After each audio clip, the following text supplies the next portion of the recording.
dar essa oportunidade de a gente proferir algumas palavras, expressando alguns pensamentos em relação a esse meio de produção de si, que é a arte, né? E a cultura. Principalmente com uma cidade como Fortaleza, que, digamos assim, é um diferencial em relação a outras localidades do Brasil, né? Eu já estive aqui algumas vezes. Não sei se ficarem me convidando muito, eu vou morar aqui também. Mas enfim, eu queria, eu não sei quanto, é uma hora mais ou menos? Uma hora. Eu vou tentar, em uma hora, puxar algumas linhas, destacar alguns processos, alguns movimentos, alguns caminhos que eu avalio como essenciais para a gente deslocar, fundamentalmente deslocar o nosso modo de existir. Porque eu acho que o modo de existir ele é mais importante do que a substância de existir. Dá para a gente dizer assim. Ele é mais importante do que uma estrutura do sujeito, por exemplo, ou do que uma objetividade verdadeira. A verdade do objeto e a veracidade de um sujeito são secundários em relação ao modo de existir. E eu acho que o homem, geralmente, o homem aqui fala de modo genérico, o ser humano, os seres humanos. Eu sou um pouco antigo ainda, não falo eles e elas, então vocês me perdoem, mas sem nenhum preconceito. A gente abrevia, mas eu estou pensando na multiplicidade. Né? Então, eu acho que nós, seres humanos, a gente não rompeu uma espécie de bolha. Eu lembro de um posicionamento de um filósofo chamado Henri Bergson, ou Henri Bergson, como quiser. Ele diz que o homem, de alguma maneira, ele é prisioneiro da inteligência, assim como alguns animais são prisioneiros de um certo regime de sociabilidade, como, por exemplo, as abelhas e as formigas. E o homem, ele vive nesse circuito, nesse círculo vicioso da inteligência. Não que a inteligência não seja uma coisa bacana, importante. Mas o problema é que a inteligência, que é uma parte, deseja ser o todo. Quando essa parte quer tomar o lugar do todo, as várias outras dimensões da existência, da vida, se reduzem a essa ótica, a esse foco da inteligência. Claro, a inteligência é uma coisa mais ampla do que a gente comumente fala. Um movimento inteligente, ele implica necessariamente uma experiência de tempo. E desse ponto de vista, a inteligência, ela coincide com algo mais profundo ainda, que é a intuição. Não a intuição sensível, não uma mera intuição, aquilo que a gente chama de um pressentimento. Eu tenho um pressentimento que, ou eu tenho uma intuição que, indo por aqui, não por ali, vai ser bacana, ou não vai ser legal. Não é essa intuição vaga. É uma intuição realmente, absolutamente precisa. Tão ou mais precisa que a própria matemática. Realmente algo radical, o modo de pensar pela intuição. E a intuição, ela ultrapassa o modo cerebral de organizar a realidade. Né? A nossa dimensão sensório-motora. E eu sinto que as artes, e mesmo a cultura, o fazer artístico-cultural, inclusive, claro, o modo de gerir também, e até o modo de experimentar. Se não me engano, são as 3 dimensões que vocês destacaram, né? A gestão, a experimentação, o laboratório e a produção, né? Muitas vezes essas dimensões se deixam dominar como um modo de desejar, que é um modo que coincide com uma captura da própria vida em nós, e que esquece ou não chega nem a ter a experiência de que existir é criar, mas não apenas criar algo fora, é criar-se a si mesmo. Existir necessariamente é um ato de criação. E eu digo necessariamente, e aí vocês dizem, poxa, mas a maioria dos seres humanos existem sem criar. Mas eles são criados, de alguma maneira. O ato de criação atravessa. E a gente pode montar nesse fluxo, se apropriar dele, e essa apropriação é bacana, né? Se apropriar dele, ou tomar parte, como diria Spinoza, e não apenas ser parte, mas tomar parte, conquistar isso. E ser criador igual Deus, Deus natureza, um Deus imanente, ou simplesmente ser objeto de uma criação que necessariamente se faz sem a nossa fruição. Então nós não fruímos dessa criação. Nós somos, digamos, função de uma outra coisa. Eu acho que esse é o nosso problema crítico. Eu acho que a gente tem que focar bastante no aspecto crítico, sem ser crica, sem ser chato, sem ser triste, sem estimular o ódio. Não é disso que se trata, é justo o contrário. É estimular uma crueldade amorosa. Né? Eu acho que é fundamental a gente ser cruel amorosamente, porque muitas vezes a nossa crueldade é confundida com certo ódio. Nós queremos desconstruir, nós queremos destruir, mas o que a gente quer desconstruir e destruir? E a crítica, eu não acredito em crítica construtiva. Eu acho que a crítica tem que ser destrutiva, esse é o papel da crítica, tem que destruir mesmo. Destruir o quê? O que separa a vida do que ela pode, o que rebaixa a vida, o que desqualifica a vida, o que nos separa das nossas próprias forças. Isso deve ser desconstruído, deve ser destruído. E nós, muitas vezes, confundimos, né, esse ato crítico como um ato crítico de alguma coisa que, digamos assim, privilegia alguns humanos. Então a gente quer destituir, desconstruir, destruir o privilégio. E ok, estamos de acordo, né? Assim os movimentos minoritários, mas muitas vezes a maneira de fazê-lo é para distribuir aquilo que deveria ser desconstruído na essência. Exemplo, a gente quer destituir o poder de alguns para distribuir para todos. Mas será que é esse o caminho, é essa a solução? Por exemplo, as minorias que buscam ser maioria. Mas o que é a maioria? A maioria não é uma questão estatística. A maioria é uma questão de modelo. É um modelo que funciona. E nós vivemos em sociedades, isso não deve ser menosprezado nunca, e por isso que o marxismo, ou Marx, desse ponto de vista, é tão importante. Nós vivemos em sociedades capitalistas. Isso é fundamental a gente entender. E entender o que é o capitalismo é muito importante.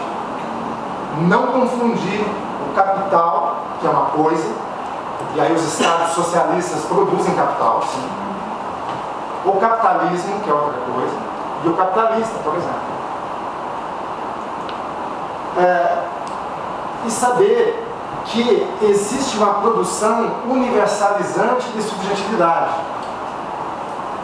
Uma produção, aquilo que diz, eu não sei se existem leitores de Deleuze e Guattari aqui, que escreveram uma obra chamada Capitalismo e Esquizofrenia, 2 tomos. O primeiro tomo é o Antiédipo, do Sertão Platão. Ali no primeiro tomo do Antiédipo, ele diz assim: há uma produção desejante. O desejo não é natural, ele é produzido. Há a produção de um modo de desejar. E aqui está o buraco mais embaixo, que, ao meu ver, as esquerdas ingenuamente desconsideram ou negligenciam. E quando a gente acredita que há uma natureza natural em nós que deseja a distribuição das riquezas, a distribuição dos poderes, a inclusão das pessoas, o uso da arte e da cultura para fazer com que a vida triunfe, muitas vezes nós não percebemos que o modo de desejar ainda é bastante de direita, ainda é bastante conservador, ainda é bastante reacionário, ainda é bastante reativo, ainda é bastante negativista ou rebaixador da vida sob o modo de vida, sob o ponto de vista intensivo. A gente não chega a exercer essa coisa. Então, a gente diz, claro, todos nós chegamos num ponto onde ser empreendedor é uma coisa bem-vinda. Cada um é empreendedor de si mesmo. Ok? Mas o que a gente entende por empreendimento? O que é esse desejo que deseja em nós? Aqui eu vou fazer um corte, um parênteses rápido, só para a gente entender a diferença entre o modo de desejar, que é transcendente ou mesmo transcendental, que é o caso de Kant, já uma coisa aparentemente superior. Ele inclusive inventa o homem superior a partir do modo transcendental, desejar. Então tem o transcendente e tem o transcendental.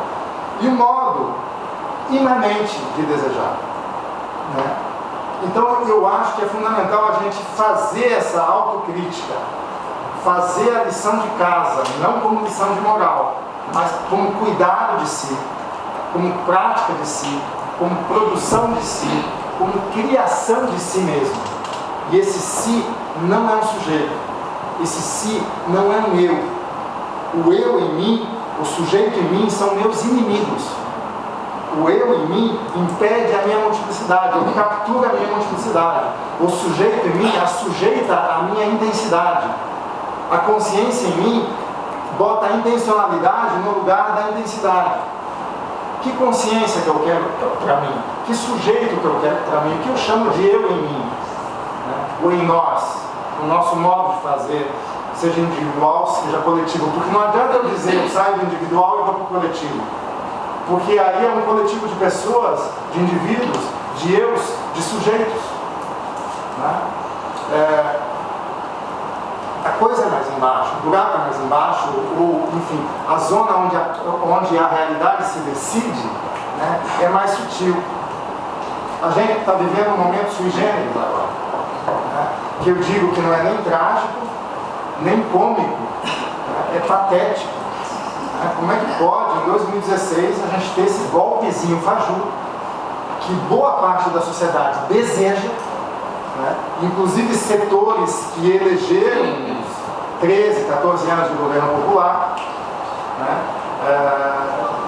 Essa cumplicidade generalizada, né? E eu vi gente importante de esquerda dizendo assim: nosso problema é que os governos populares não trabalharam a consciência de classe, apenas ofereceram as condições para que a luta econômica fosse mais distributiva.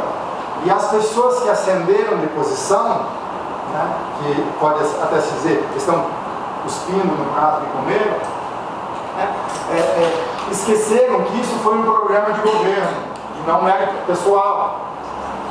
Eu cheguei a ouvir essa crítica, agora recentemente alguém, um ator, que postou vídeo na internet tentando explicar o foco de direita. E aí a gente vê que não se trata de consciência. A consciência ela é insuficiente. A consciência ela é retardada. A consciência é sempre um efeito né? O modo de desejar, ele é anterior, né? E não há estado que se sustente sem um estado de desejo da sociedade. É a sociedade que sustenta esse estado de coisas. Não é o governo Temer, não é o Cunha, não é o Renan, não é o Supremo. Isso tudo é teatro, é o efeito, são efetuadores, exercem a captura, exercem, mas isso tudo é sustentado pelo nosso modo de existir, pelo nosso modo de desejar. Então, e por que a gente sustenta isso? Porque a gente precisa de uma soberania, a gente precisa de um Estado unificador. Se não é de direita, é de esquerda, mas a gente precisa do Estado. Ah, mas o Estado existe necessariamente? Necessariamente como? Pode ser de passagem? Mas eu preciso sempre de um Estado, inclusive um Estado tutelar. Então, o nosso modo de desejar, na transcendência ou no transcendental, é que justifica e legitima as capturas e os rebaixamentos da vida. Então, eu acho que isso é fundamental. E nas artes e na cultura existe ainda, de modo dominante, eu diria, né, essa visão. Assim como se usa a arte para fazer terapia ocupacional, nada contra a terapia ocupacional, não é isso? Ou que se usa a arte para ajudar a loucura a criar expressão, o que é fantástico, né? Inventa-se as práticas artísticas e culturais para produzir riqueza, bacana também, enfim, uma série de coisas para dar consciência e tal, mas isso tudo são funções secundárias que não tem nada a ver com a essência da arte. Você pode até usar para isso, né? Mas a arte é algo muito mais poderoso. A cultura, o que é a cultura? A cultura é invenção de horizontes de futuro, ou memórias de futuro, né? O futuro que coexiste com o modo de viver, de estar e viver no próprio presente. A cultura inventa maneiras, muito mais do que um objeto a ser atingido, um valor a ser cultivado. A cultura não cultiva valores. A cultura que cultiva valores é a cultura de Estado. E aí nós somos contra a cultura, né? Nós nunca devemos esquecer que os movimentos de contra a cultura foram importantíssimos. O Nietzsche já denunciava, quando a cultura vira um conceito, ferrou. A cultura não tem nada a ver com conceito, com ideia, né? Aí já é algo, já é a cultura capturada pelo Estado, seja capitalista, seja socialista.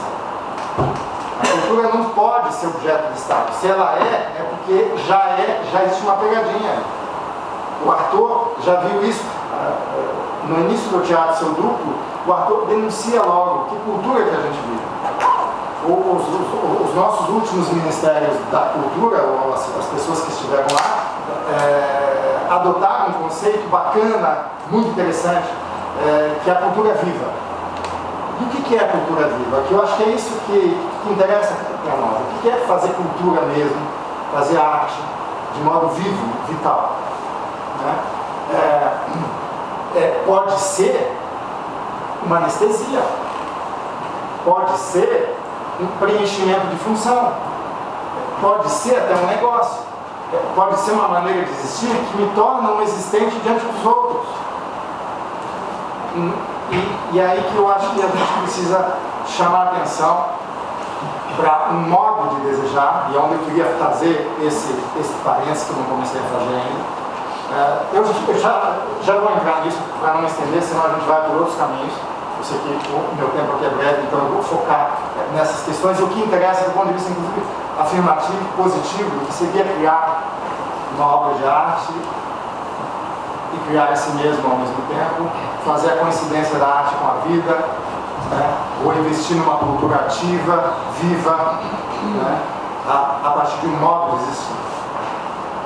O Spinoza diz algo simples, assim. Ele diz assim: ao desejo não falta nada. Por quê? Para Spinoza, assim como para Nietzsche, Deleuze, vários pensadores, né? Mas Spinoza é muito claro, muito objetivo nisso.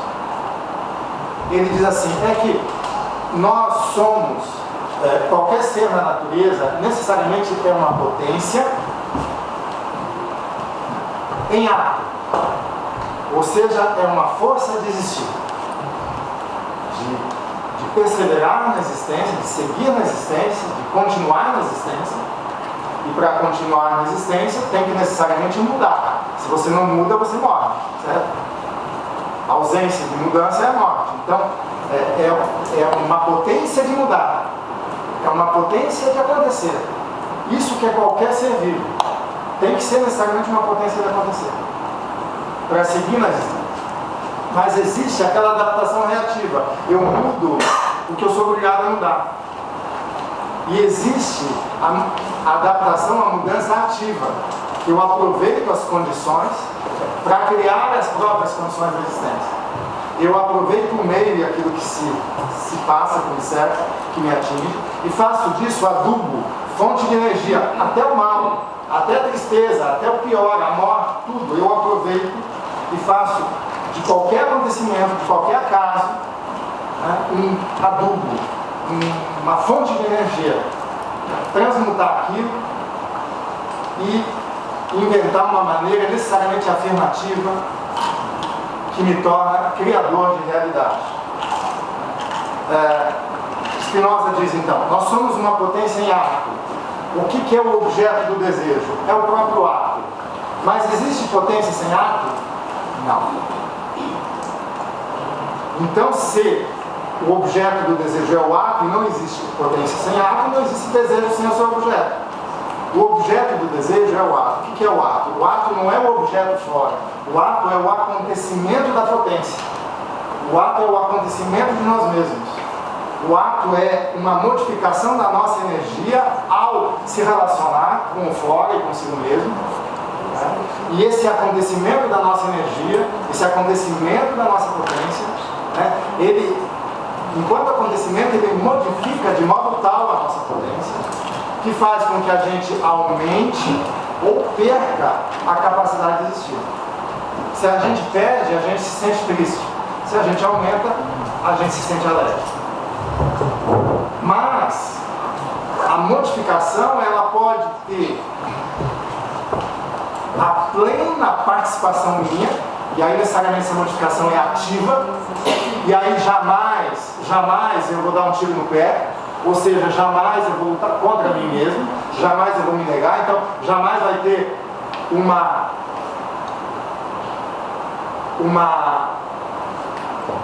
ação que me nega.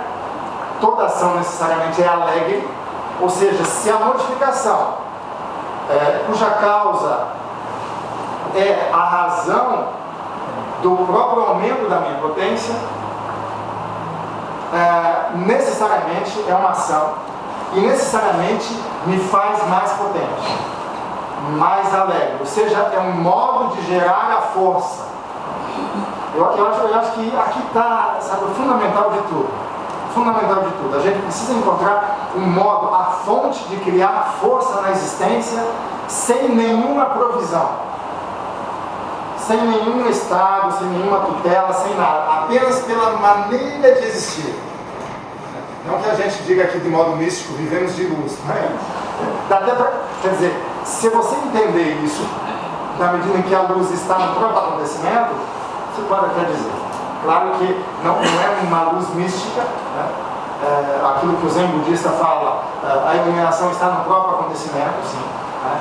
A maneira, o que há no acontecimento, que necessariamente é afirmativo e fonte de criação. Em qualquer acontecimento isso existe. Mas nós aprendemos a fazer o quê? Nós aprendemos a banalizar o acontecimento, a desprezar o acontecimento. E o que a gente chama? Qual é o modo da gente nomear o acontecimento? Como é que a gente designa o acontecimento? Ao modo de Aristóteles. O acontecimento é um acidente.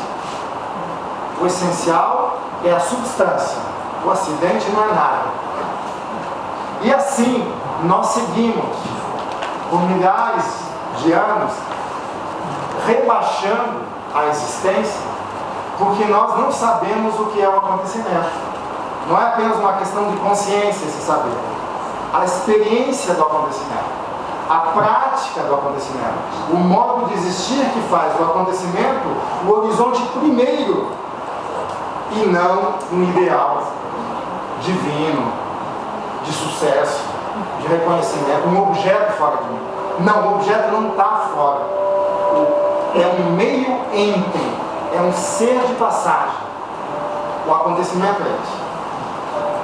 E nós perdemos o acontecimento. Deleuze diz numa obra chamada Lógica do Sentido, nós perdemos a superfície, é a mesma coisa. Porque o que é o acontecimento? O acontecimento é o ser da relação.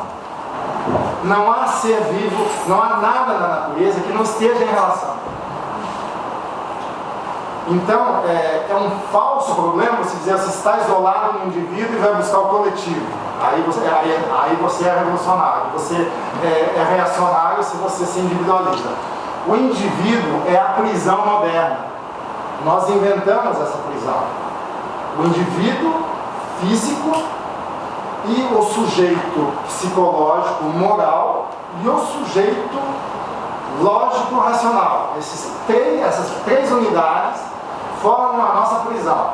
E nós achamos que investindo nelas, nós vamos ser bambambam. Nós vamos ser autorizados, nós vamos ser reconhecidos, nós vamos ter um nome, nós vamos ter um sucesso, nós vamos assinar a nossa obra. A assinatura de uma obra não é a de um eu. Não é um eu que assina uma obra. É uma singularidade, uma coisa muito diferente do eu. Né? Então a gente precisa saber distinguir singularidade de eu, sujeito e indivíduo. A singularidade não é o eu, não é o indivíduo, não é o sujeito. Assim como o comum não é o público. Outro erro grave que a gente comete. O comum não é um universal, não é Hegel. Não é um universal que todos participam como parte. O público foi feito para excluir o comum. A primeira captura do comum ou do comunal é com a emergência do Estado. E o primeiro Estado, ele necessariamente é público. Não tem nada privado no primeiro Estado. O Estado despótico arcaico, ele é totalmente público. Totalmente. Até o déspota é escravo da função de déspota.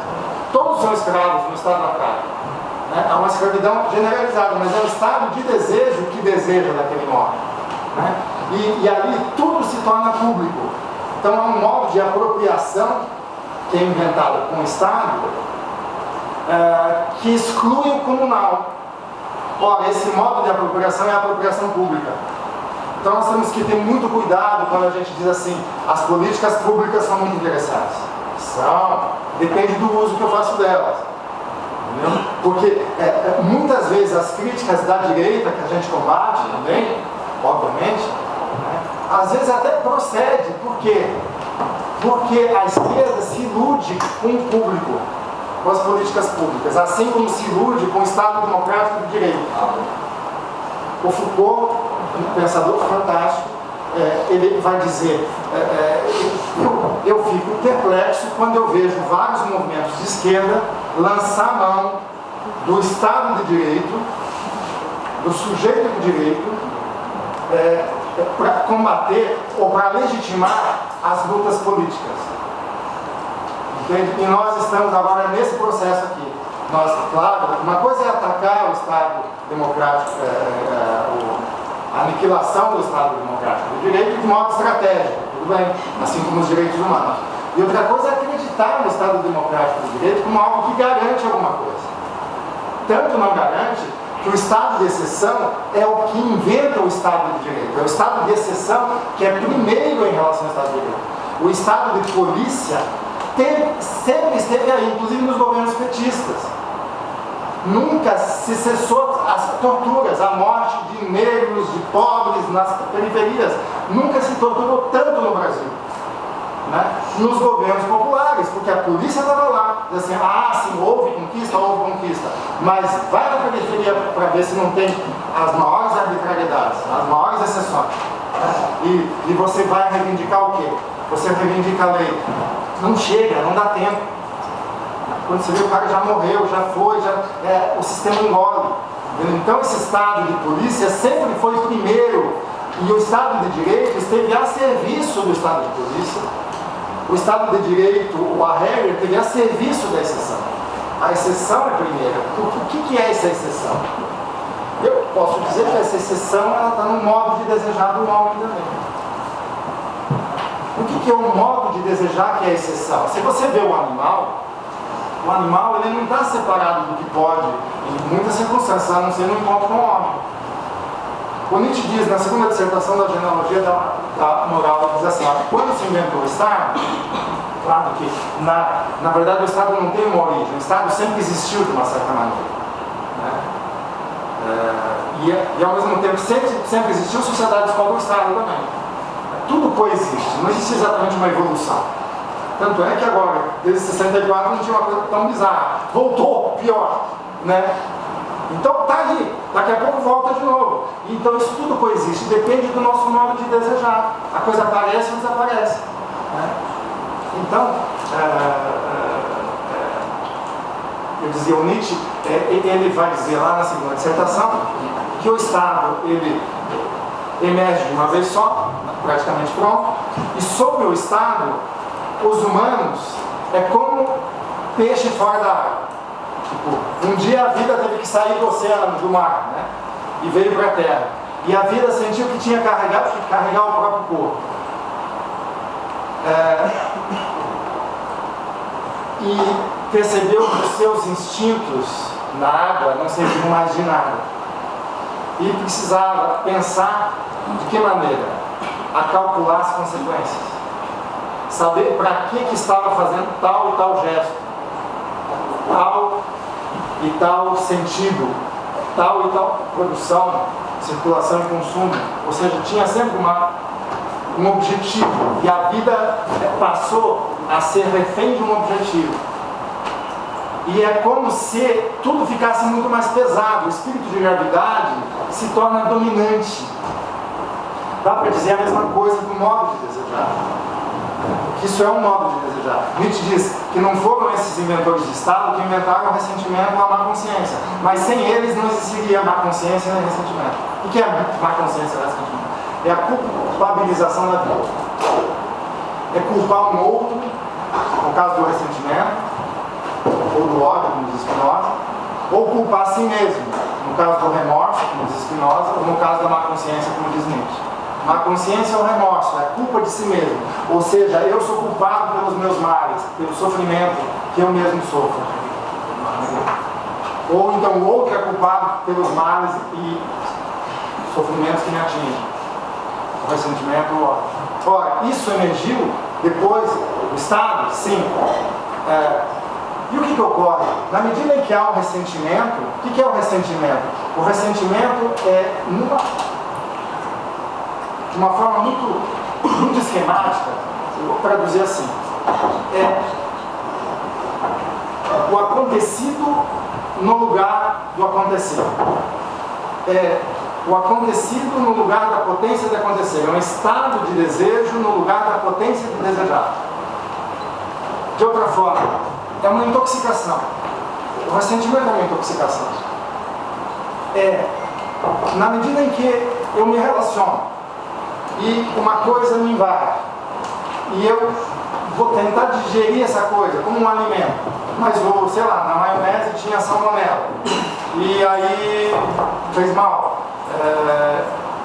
O que ocorre geralmente numa vida saudável? Ocorre ou ela dá conta da digestão. Três alternativas tem. Ou dá conta da digestão e você digere aquilo de alguma maneira e você aproveita. Ou você vomita, bota para fora, expulsa de você aquele corpo estranho que está te envenenando. Ou você consegue isolar isso. Isolar para quê? Para que aquele estado de intoxicação não tome conta de todo o teu modo de existir, de todo o teu desejo, de todo o teu corpo, de toda a tua mente, de todas as tuas paixões.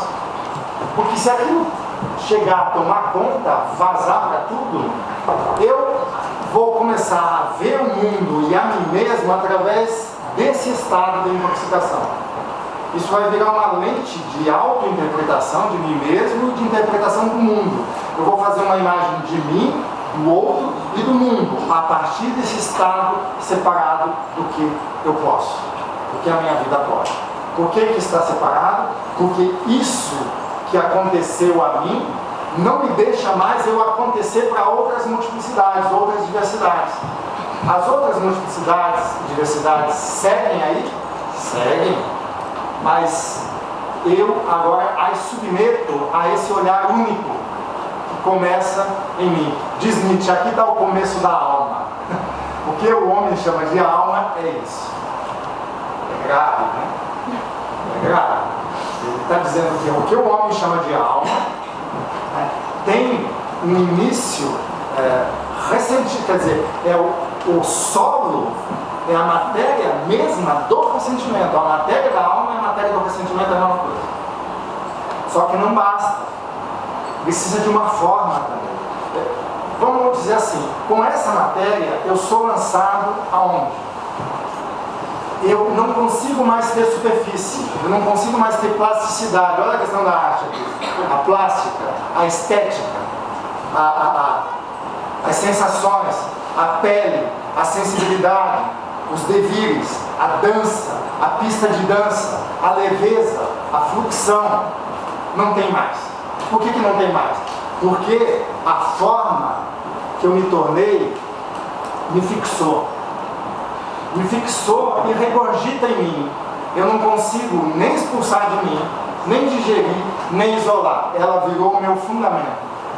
E com esse fundamento, que percebe a mim, ao outro e ao mundo, né, eu vou agora fazer a interpretação e a avaliação da vida, da existência. E o que vocês mesmos podem responder essa questão? O que é a vida que é lançada no buraco? Se é lançada no buraco, imagina lá a Alice no País das Maravilhas, ela cai no buraco, né? Claro que ela tinha uma portinha, e ela tinha lá a porção para crescer e diminuir. Mas imagina que você não tem nenhuma porção, não tem nenhuma porta lá embaixo, você está nesse buraco, você é lançado nesse poço profundo. O que mais te resta? Você vai querer sair, não é? Você não tem outra opção. Então é normal isso. O Spinoza diz assim: toda a vida se esforça para perseverar na existência, por ideias adequadas ou inadequadas. Não importa que tipo de ideia ela tem, pelo erro ou pela verdade, ela vai querer sair. Ela se agarra ao que tiver, pela crença, pela ilusão, pela fantasia, pela mentira. Como diz Nietzsche, por que a mentira é necessária? É necessária para o modo de vida que está enfraquecido. Óbvio, a mentira é necessária. Por que a mentira das classes médias? Eu não diria que a mentira é das classes médias, é do homem médio, é mais grave. Tem homem médio em tudo, na pobreza, na classe média, na riqueza. Existem pobres que querem ser senhores, existem ricos que são escravos, né? E está cheio disso. Então a questão não é a classe média, a questão é o modo médio de desejar. Mas enfim, então eu dizia, há um modo de desejar, não importa o instrumento que ele vai encontrar, ele vai querer sair do buraco que ele está. Existiria outra forma? Existiria. Mas você consegue ver alguma forma se você é lançado nesse buraco? É difícil, não é fácil, é bem difícil. Por isso que, de alguma maneira, a coisa mais fácil é, eu vou sair do buraco. E o que eu vejo lá do fundo do buraco? O que eu vejo lá em cima? Vamos dizer que eu vejo um pedacinho de céu. Vamos chamar o pedacinho de céu de ideal. O que tem lá nesse ideal? Pode ter Deus, o Deus dos evangélicos da Universal, o Deus dos católicos, não sei o que, o Deus da... sei lá que tipo de Deus, o Deus islâmico, o Deus judaico, não importa, é um ideal, é um tipo de Deus. Como diz Nietzsche, o homem inventou para si 1000 valores. Falta ele inventar o valor dos valores. Então tem 1000 valores lá em cima, nesse céu, né? Ah, eu sou ateu. Ah, bom, tem a ciência. Ah, mas eu não acredito nem a ciência, eu sou cético, sou anarquista. Tem a natureza, tem o naturismo. Ah, enfim. Então, não basta ser ateu, não basta ser anarquista, né? Eu sou um crente na verdade, mesmo que a verdade seja natural. O que eu estou chamando de verdade aqui? Eu sou crente numa forma. Uma forma. Por que eu estou insistindo nisso? Porque a arte e a cultura, muitas práticas de arte e cultura são prisioneiras de algum tipo de forma. E por que é tão importante combater a forma? Porque a forma impede a criação de si. impede a produção de si, impede a conquista da força de modo realmente autônomo. A forma é uma muleta. A forma aceita que a vida é alejada e aceita uma muleta para o resto da vida. A gente tem que combater a forma para se tornar linha de acontecimento, para a gente entrar em devir. Por exemplo, a minoria negra. Abrace o devir minoritário negro. Devir negro. E não o negro que quer ser maioria. Não. Esse não é um bom caminho. Devir mulher. Muito importante. Tanto para as mulheres quanto para os homens. Seja lá quem for. Devir mulher é uma região muito importante para o humano.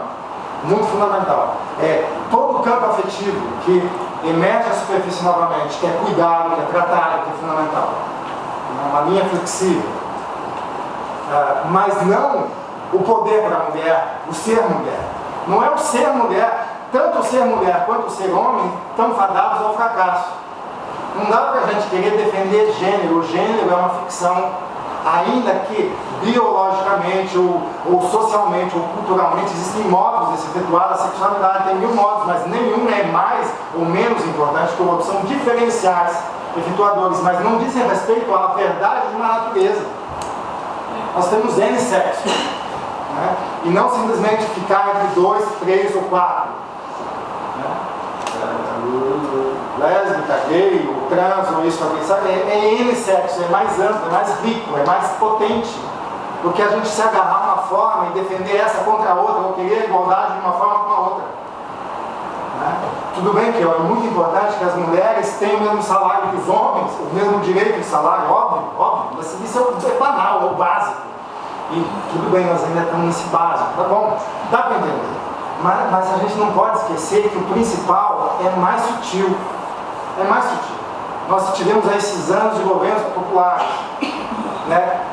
Tudo bem que era difícil implementar as políticas públicas de fortalecimento das pessoas, mas alguma vez teve esse foco.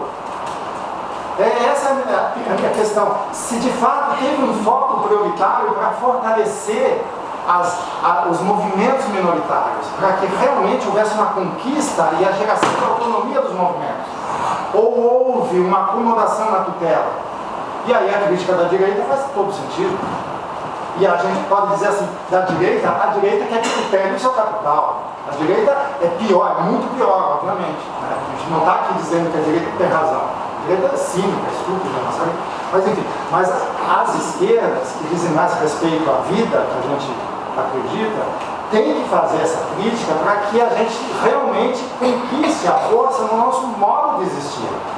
E não esperar que uma condição social seja atingida para daí a gente destituir o Temer de lá, porque o Temer tanto faz, é um bonequinho, daqui a pouco vai ser outro. Eles mudam o tempo inteiro, não são as pessoas. Uma máquina muito mais poderosa, que se alimenta dos modos de desejar difusos, micropolíticos. A política se faz na micropolítica, não é na macro, não é no que a gente vê na Globo, né? Porque sei lá, quem vê na Globo, tem televisão, não tem, mas enfim, não dá para ficar acreditando nesse teatro, nesse teatro. Eu queria voltar para essa questão. O modo de desejar. O modo de desejar do ressentido, Nietzsche diz assim, na medida em que a vida se ressente e que perde a superfície e é lançada num buraco, né, o espírito de gravidade, aquilo que me puxa para baixo, se torna dominante em mim, o que eu vou querer? Eu vou querer investir num objetivo que me resgate, que me salve, que me dê existência, que me reconheça. Então eu vou investir num espelho. E quem de nós não investe no espelho? Nós, artistas, quando precisamos de público ou queremos público, que tipo de público a gente quer? A gente se pauta pelo público, pela reação do público. Mas o que é exatamente o público no outro? O que seria muito interessante ser mexido no outro? É o que há de mais interessante de ser mexido em mim. Se eu não mexo isso em mim, né, não adianta jamais é o teu foco no outro. Por quê? Porque nunca vai coincidir a minha expectativa em relação ao outro com aquilo que realmente vai se passar. Agora, se eu trato daquilo que me ocupa, e esse termo ocupação eu acho fundamental, o que nos ocupa? Qual é o nosso presente? O que se apresenta no nosso corpo, na nossa sensibilidade, no nosso olhar, no nosso ouvir, no nosso olfato, na nossa sensibilidade, no nosso pensamento, no nosso modo de falar, de ouvir, de ler, de escrever, de gesticular, de se deslocar. O que é dominante em nós? Qual é a natureza do nosso presente? Era até uma questão kantiana, né? Que Kant era obsessivo por uma forma. Ele queria que... ele dizia assim, o nosso presente, né, no fundo, é a forma do imperativo categórico, que deseja, faz com que o desejo e a lei sejam uma coisa só. Essa era a bizarrice de Kant. Ele quebrou a gaiola humana, saiu da gaiola e disse, não, nós precisamos reconstruir a gaiola. Mas eu reconstruo a minha própria gaiola, eu sou escravo de mim mesmo. Isso que deveria dizer Kant. Não há, na verdade, um modo de desconstruir que não precisa de nenhuma gaiola, mas que constrói a pista onde vai dançar. A própria pista de dança é o dançarino que constrói ao dançar. Né? E essa superfície é um gosto. Né? E não há jamais falta na medida em que eu encontro esse relacional da relação que me constitui. Não há. Eu encontro ele sempre nas minhas relações. Mas implica uma confiança e não um medo. Uma confiança que a energia que está variando em mim, na medida em que eu estou relacionado com esse relacional, está se fazendo mais forte. Essa fonte da força, essa prática de si, né? Essa criação de si, né? Esse estilo de viver, esse gosto, é isso que deveria estar no horizonte daquilo que a gente chama de cultura viva. A cultura é isso, cultivar o que? Não o ideal, não o futuro. Raul Seixas já dizia, quem não tem colírio, usa óculos escuros. E quem não tem presente, se contenta com o futuro. É profundo isso. Quem não tem presente, se contenta com o futuro. A gente sempre diz, a gente vai ter um futuro. Não, mas no futuro tudo vai dar certo. Ano que vem eu faço... Né? Ele diz, isso aí. Quem não tem presente, se contenta com o futuro. Ou seja, o presente que se apresenta em nós, ele já é o próprio dever, já é o tornar-se, já é o fabricar-se assim. Esse gosto, esse estilo, esse horizonte de cultura viva. O Arthur diz assim, a cultura realmente ela é necessária como o ar que você respira? Ou ela é só um adereço? Para que a gente faz arte e cultura? Para quê? Para a gente ser um artista, porque a gente não sabe fazer outra coisa, mas, enfim, onde é que está realmente o sentido da produção artística e cultural? Se vocês forem ver as sociedades ditas primitivas, que de primitiva elas não têm nada, são sociedades sofisticadíssimas em esconjurar Estado, em esconjurar propriedade privada, em esconjurar as capturas. Essas ditas sociedades primitivas, elas inventam maneiras de existir e elas chamam isso de espírito. E quando aquele espírito que encarnava, vive, morre, o espírito segue na memória. E esse espírito que segue na memória, ele tem que ser lembrado como memória de futuro, sem o que a tribo perde força, porque aquele modo seleto e potencializador da própria vida é desprezado, é esquecido. Daí a doença, daí a maldade, daí os rituais xamânicos, os pajés que precisam fazer lá as pagelanças para fazer o sacrifício. Sabe o que é o sacrifício? É um instrumento da memória, botar de novo aquilo no horizonte do futuro. E o que é esse horizonte do futuro? É uma maneira de acontecer. não é um objetivo, não é um ideal a ser atingido. Então, a gente deve trocar o ideal do futuro por um horizonte que coexiste com o nosso passado e o nosso presente. Eu acho que é esse cultivo, só que esse horizonte ele não existe. Bom, como é que eu apreendo ele então? Aí que a prática de si, o cultivo de um meio extremamente rico, precioso, não existe outro tesouro, não existe outra riqueza senão a nossa variação afetiva. Não tem outro.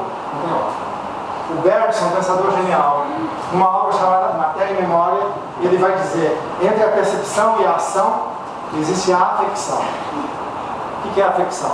A percepção é uma imagem que eu uso para perceber as coisas exteriores.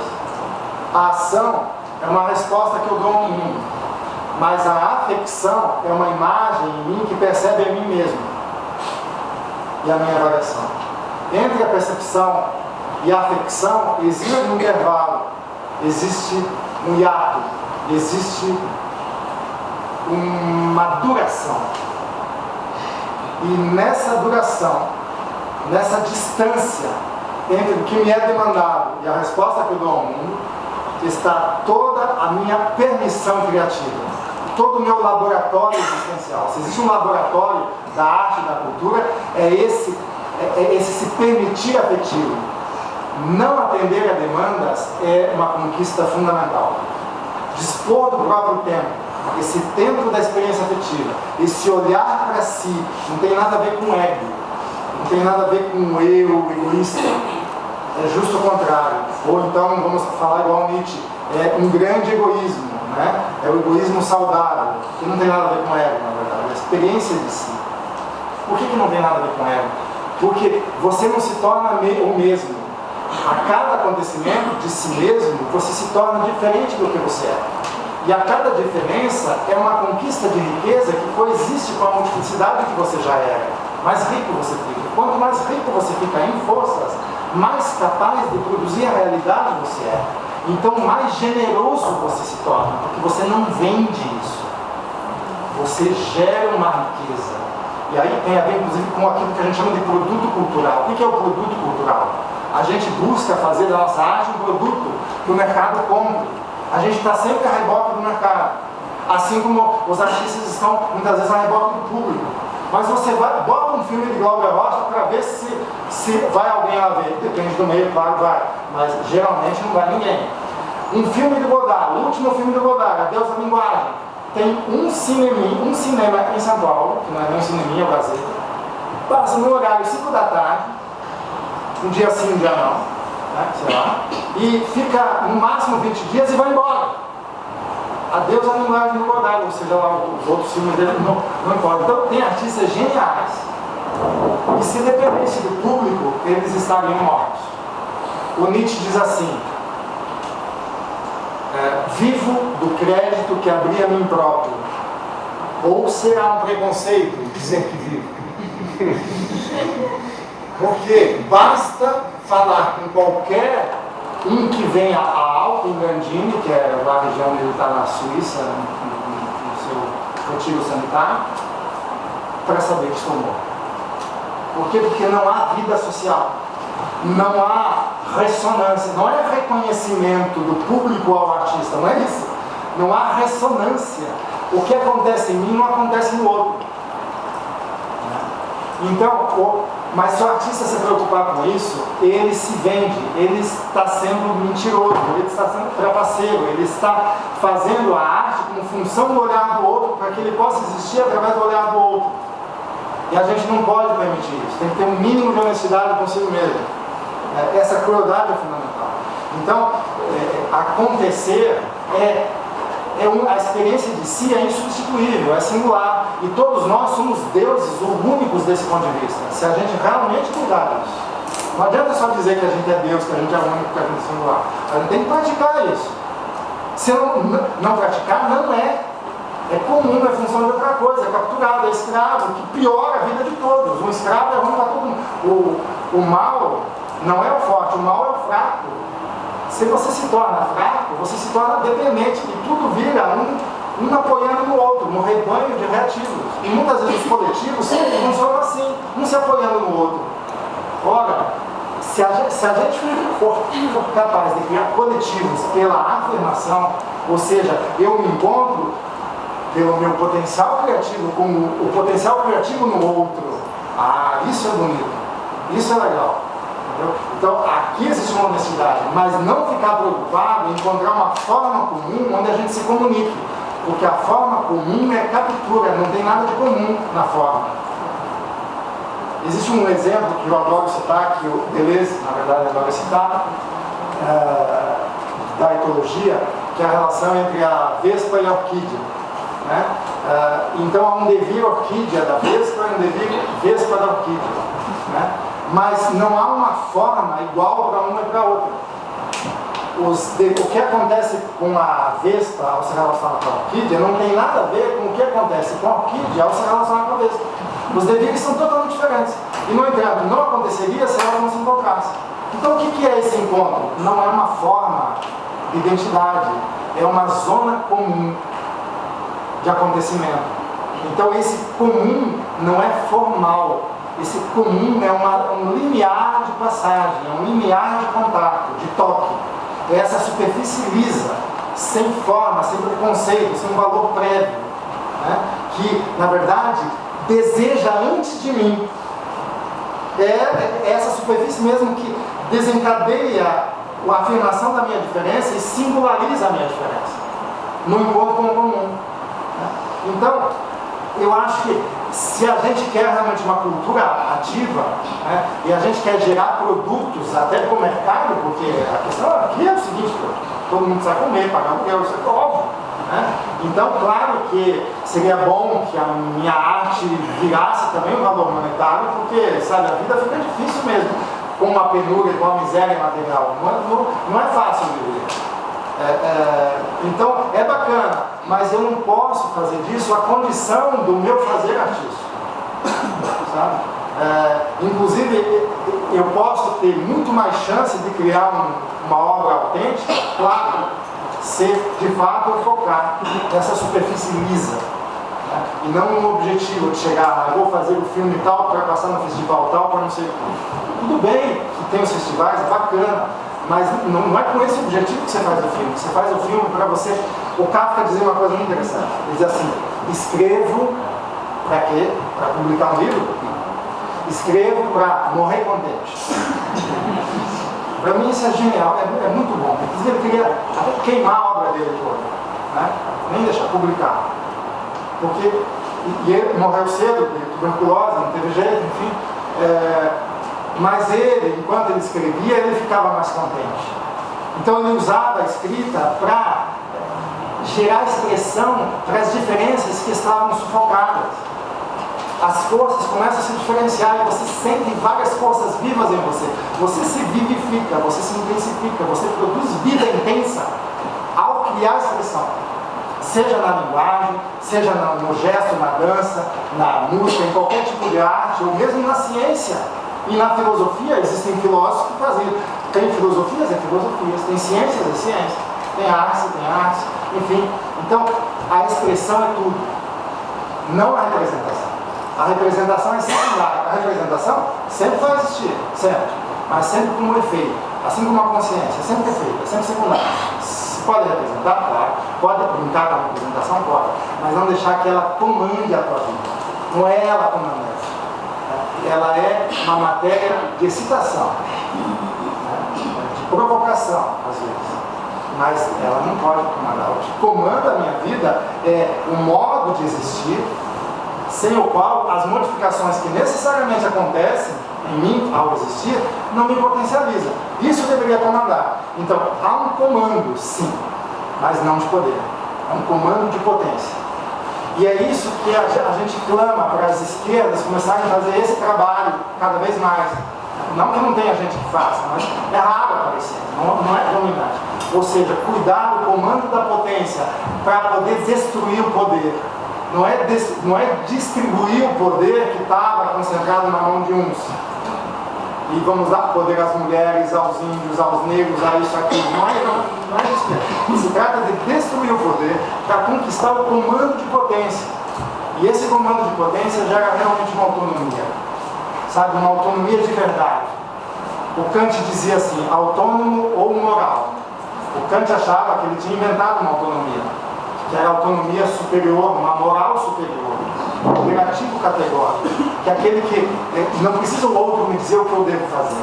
Eu já sei o que eu devo fazer. Eu não sou escravo do outro, de nenhum poder de nada. O que eu devo fazer é também o que o outro deve fazer. Então o governo de mim coincide com o governo do outro. Isso é o que o Kant chamava de autonomia. Mas isso é a autonomia de um rebanho de aleijados ou de escravos. Não é uma autonomia real. A autonomia real é aquela que bebe direto da fonte do acontecimento. E não há existência que não esteja no acontecimento. Acontecer e existir é sinônimo, é a mesma coisa. Então, aí a gente diz assim, muitas vezes, a questão da arte. A arte imita a vida. Ou a vida imita a arte. Fica sempre nessa dicotomia, né? Mas existe um modo de existir que coincide com a própria arte. Né? E esse modo de existir é um modo de existir que faz do próprio acontecimento, não da consciência, não de um sujeito que afirma, que diz sim, mas o acontecimento mesmo, ele tem já um sim. Assim como esse horizonte que está entre a abelha, entre a vespa e a orquídea, esse horizonte afirmativo, duplamente afirmativo para ambas as diferenças, a mesma coisa o acontecimento em mim ou em você. O acontecimento em nós. O acontecimento em nós, ele é duplamente ou multiplamente afirmativo. Ele é afirmativo do quê? Da diferenciação que necessariamente acontece na nossa energia ao se relacionar.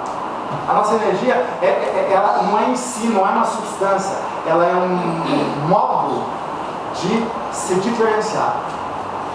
A natureza, se existe algum sentido na vida ou na natureza, é a alegria do diverso, já dizia Lucrécio e Epicuro. A natureza goza ao se diversificar. A diversidade, né, a diferença, ela é a base de tudo. É a razão da própria força. E é isso, muitas vezes, que os movimentos de esquerda não percebem. Eles dizem, temos que lutar pela igualdade, temos que lutar pela identidade. Gente, mas quem inventou a igualdade e a identidade foi o poder desigual, de captura e de rebaixamento da vida. Isso é uma pegadinha. Quanto mais igualdade e identidade, mais a diferença é mascarada, é submetida, né? E há uma separação, um rebaixamento da vida, necessariamente. Então, você diz assim, mas que tipo de igualdade? Eu posso até dizer assim, a igualdade seria a igualdade daqueles que estão ligados à sua própria potência, ou que fluem do seu modo de existir. O que é fluir do seu modo de existir? Eu existo de uma maneira tal que tudo que me acontece, de bom e de mal, eu aproveito e faço disso energia criativa, matéria criativa, fonte de criação. Eu transmuto o mal em potência, o bem também em potência, porque o bem não existe. O bem é uma ficção. O mal e o bem são duas ficções. A verdade e a mentira não importa. Importa é que se há potencialização da vida, se existe um sentido ético na existência, torna-te digno do que te acontece. Não acuse nem o outro nem a si. Esteja à altura do acontecimento. Aproveite isso que te acontece. Até para fazer igual os budistas, não agradece pelo sol que nasceu de novo, agradece tudo, mas não é agradecer que nem um bobo. Agradecer, não precisa nem agradecer, não fala, não é silencioso esse agradecimento. Aquilo que diz Nietzsche, agradece mal ao mestre, aquele que se contenta de ser apenas discípulo. Ou seja, o discípulo tem que se tornar criador, e mestre também. Então é isso, o agradecimento tem que ser, tipo, eu estou bebendo da fonte de energia nômade, distributiva da natureza. Ninguém é dono dessa energia, nem Deus é dono dessa energia. Nem Deus, ou esse Deus que os homens acreditam. Porque esse Deus, que geralmente muitos, o que é dominante nesse mundo humano negativo, são deuses transcendentes, que roubaram Aquilo que diz roubaram o corpo, ladrões de corpo, são esses deuses. Roubam o nosso corpo, roubam a nossa sensibilidade, roubam para acabar com o juízo de Deus. Tem que destituir toda a altura, tem que reconquistar a superfície, tem que sair do lugar e começar a dançar, tem que ganhar velocidade, tem que não deixar que a força da gravidade, o espírito que puxa para baixo do buraco, seja mais forte do que a força de propulsão, a força que rompe com a gravidade. Nietzsche rebatiza a Terra, ele diz: a Terra quer chamar-se a leve. Leveza é o nome da afirmação e da atividade. A vida quer ser leve, quer ser fluida. Alegria. Que estranho o mundo humano, que estranho que só tem compaixão, mas não tem com alegria. A compaixão é sinônimo de com tristeza, né? Só tem com tristeza, mas não tem com alegria. É muito estranho. E o homem, ele se entristece com o fortalecimento do outro, sente inveja, né? Ao invés da gente ficar alegre com o vizinho, o companheiro, a companheira que ficam mais fortes, a gente sente algum, né? Puxa vida, mas e eu, né? Eu estou atrás, agora eu fiquei mais atrás. Né? Então é uma disputa besta. Esse modo de desejar está tanto na direita quanto na esquerda. Por isso que não basta todos nós virarmos empreendedores de nós mesmos. Esse capital humano já está inscrito no coração do capitalismo. Desde o começo do século XX, já não existia mais oposição radical entre capital e trabalho. Porque o capital principal era o capital humano. E todos temos, inclusive o trabalhador tem capital humano. Para quê? Nietzsche diz assim: você quer ser livre? Para quê? Muitas vezes é interessante que você sirva, que você obedeça. O que ele está dizendo? Assim, existem coisas em nós que obedecem, existem coisas em nós que comandam. Quem em mim deve obedecer? Em mim deve obedecer aquilo que é reativo. Por exemplo, meu estômago diz assim: está com fome, vai comer. Mas agora não dá. Está com fome, vai comer. Eu quero comer. Mas se eu comer agora, eu vou me enfraquecer, vai ferrar tudo. E o estômago dominar, ferrou. Eu tenho que fazer o estômago obedecer. Dá uma adestrada nele, segura a onda aí. Por quê? Porque tem algo mais interessante na vida. E já você vai ser satisfeito. Você não vai morrer se você não comer. Então isso tem que obedecer em mim. Então tem muita coisa em nós que não tem que ter liberdade, tem que obedecer. O que tem que ter liberdade em nós? É o contrário do que a sociedade acha que tem que obedecer. As disciplinas e a moral inventaram a obediência das forças ativas. A força ativa tem que obedecer. As intensidades devem obedecer, porque elas não têm intencionalidade. É o contrário, gente. É o contrário. Libera as intensidades, aquilo que não tem intencionalidade, aquilo que não tem finalidade, como diz o Chico Buarque, aquilo que não tem isso nem perto, nem nunca terá. Não tem, nunca terá. Não há uma inscrição que diga essa é a verdade da coisa. Aquilo é intensivo. Aquilo acontece em múltiplas direções. Libera isso. E adestra e faz obedecer aquilo que é função da zona intensiva. Tem que inverter a situação. Por que o Nietzsche diz que o humano é essencialmente reativo? Claro que é uma essência produzida historicamente.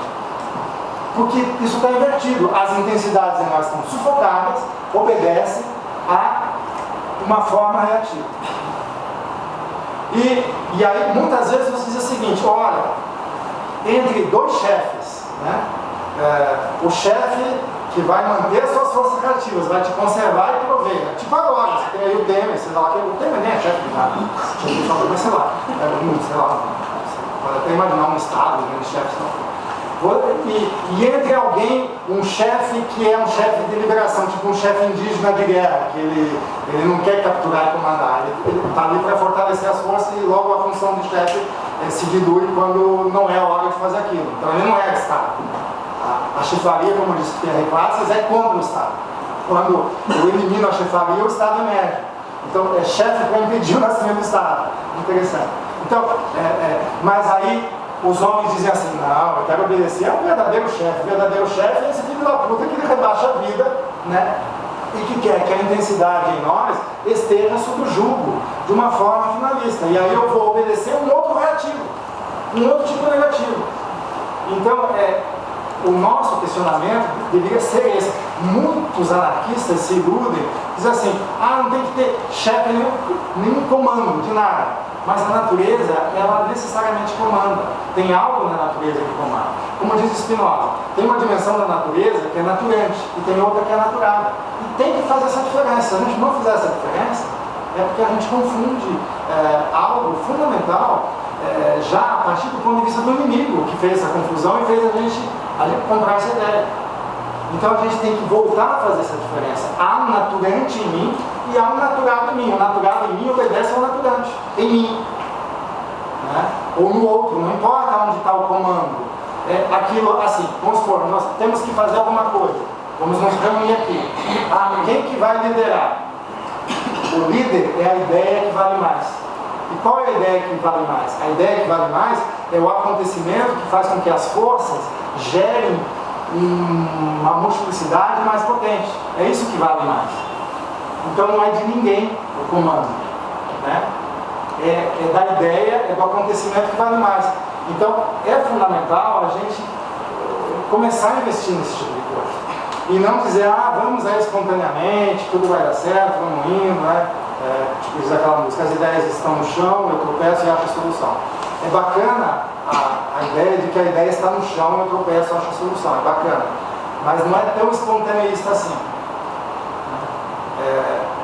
É como o escultor ou o cortador de pedra que se relaciona com a pedra, né, na sua percepção, e a percepção ela começa nos próprios veios da pedra, ela atravessa a sensibilidade do cortador de pedra, gera uma afecção e produz uma ação selecionada que corta a pedra quando ela pede para ser cortada, como se a pedra pedisse para ser cortada naquele veio. Não adianta você cortar carne num sentido oposto à fibra, ou você vai estragar a carne, o gosto da carne. Tem muita sabedoria na matéria, né? Então, você tem que se relacionar, né? Afirmar, sentir que o desejo começa no acontecimento e não dentro do eu. Então, só para finalizar, que eu acho que nós já estamos com o tempo, eu não sei, vocês me sinalizem também, mas existe coisa? Já está sinalizado. Já vazou. Então, olha só,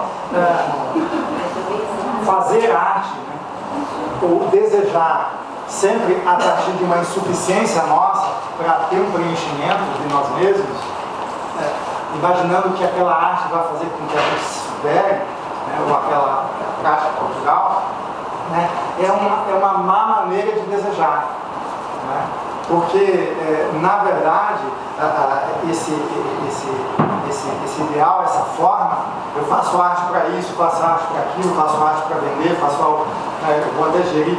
A gestão deveria focar onde? Na economia da energia. O gestor deveria ser um economista de energia, né? E não um negociante de sucesso para gerar mercado para a obra de arte. Isso pode acontecer? Pode, como efeito, mas não como foco. Como foco, não, sabe, não rola. E o laboratório de experimentação? Nosso corpo é o melhor laboratório. E nunca existe um corpo isolado. O indivíduo é uma ficção. O indivíduo, na verdade, o nosso corpo já está necessariamente em relação. As forças que nos atravessam não estão lacradas num átomo, numa bolha dentro de nós. Não existe isso. A força não existe senão em relação. Se eu corto a relação da força, eu tenho a ilusão de que eu sou uma substância. Mas eu tenho a ilusão. Não é uma realidade. Necessariamente eu vou ser enrabado, de alguma maneira. Então, o que ocorre? Você tem uma sociedade, por exemplo, que não consegue reagir ao golpe, ou não quer reagir ao golpe. Por que não quer? Porque não há interesse na relação. Por que não há interesse na relação? Porque não se acredita que está em relação. Eu acredito que eu sou que eu vou vencer economicamente, que eu sou um empreendedor, que o capitalismo é o melhor jeito mesmo, e que o Estado deve sim afirmar a acumulação de capital, que eu vou ter mais chance de sucesso. Esse desejo está disseminado, inclusive em vários setores da esquerda, só que com a crença de capitalismo em si, mas com justiça social, com distribuição de renda. É muita acomodação. Por exemplo, existe a contemplação de várias políticas de esquerda para as minorias. Existe. A social-democracia faz isso. Mas o Estado social-democrata, o governo social-democrata dos Estados capitalistas, ele tem exatamente a função de dilatar mais, incluir mais esses subalternos. Ah, se você é gay, você não é um hétero, então você é menos. Se você é preto, é pardo, é índio, então você é menos que o branco. Se você é isso, você é sempre um pouco menos. Se você é mulher, é menos que o homem. Se você é criança, você é menos que o adulto. Se você é animal, você é menos que o racional. Ah, você nunca vai chegar lá naquele modelo. Mas aí as políticas social-democráticas incluem isso para você chegar. Mas quem disse que eu quero chegar lá? Se a minha pele é branca, eu não me sinto branco. Eu não quero esse modelo do branco. Muito obrigado, vai indo que eu não vou. Né? Então, não é eu me igualar ao outro, é justo o contrário. Eu tenho que conquistar o devir minoritário, singularizante da minha diferença, que faz com que realmente eu seja autônomo e não tenha que dar nenhuma satisfação ao espelho de reconhecimento. Ao contrário, é uma expressão necessária da vida. A vida não pede licença. A vida se permite, porque ela se produz assim. Isso é fundamental. A gente realmente conquistar essa autonomia, e no nosso dia a dia dá para fazer isso, não precisamos esperar a revolução ou o governo mudar. É a nossa prática do dia a dia, sabe? Então, eu acho que esses aspectos, né, são essenciais. E para encerrar, uma coisa, a arte, o objeto da arte, a gente pode dizer assim que é produção de sensação. E a produção de sensação, ela implica uma maneira de perceber e uma maneira de ser afetado. Afeta e percebe. E o que é a percepção que gera a arte? É a percepção não das figuras ou das formas. A arte figurativa é pobre. A arte narrativa é pobre. A arte da representação é pobre. A gente deve perceber não formas, figuras, imagens, substâncias, palavras. A gente deve perceber os movimentos. Como Kierkegaard, quero ver somente os movimentos. A criança se relaciona com movimentos, o adulto já se relaciona com formas. Se relacionar com os movimentos. E mais do que isso, e você descobrir o tempo dentro do movimento, inclusive do mundo e da matéria. Há um tempo dentro da matéria. Há um espírito em qualquer matéria, é o espírito da pedra, é o espírito do sol, é o espírito da folha, é o espírito em tudo, porque há tempo em tudo. E como que eu descubro o tempo? Na medida em que o meu sentimento vira afeto. O afeto está embaixo do sentimento. O afeto é a variação da minha energia. O sentimento é a imagem que a minha consciência faz da variação da minha energia. O afeto é outra coisa. Então eu tenho que ultrapassar o campo das paixões e dos sentimentos e atingir o campo afetivo. Afetos e perceptos criam blocos de sensação. Bloco de sensação é criação de si, é produção de si. Então, eu me torno exatamente um bloco de espaço-tempo como um bloco de sensação. Uma capacidade de sentir e de afetar, de ser afetado e de afetar. Um movimento autônomo, nômade. Eu acho que isso que seria a obra como produção de si, a obra de arte como produção de si, como criação de si. E faz o meu tempo, né? Pode continuar, Marcos.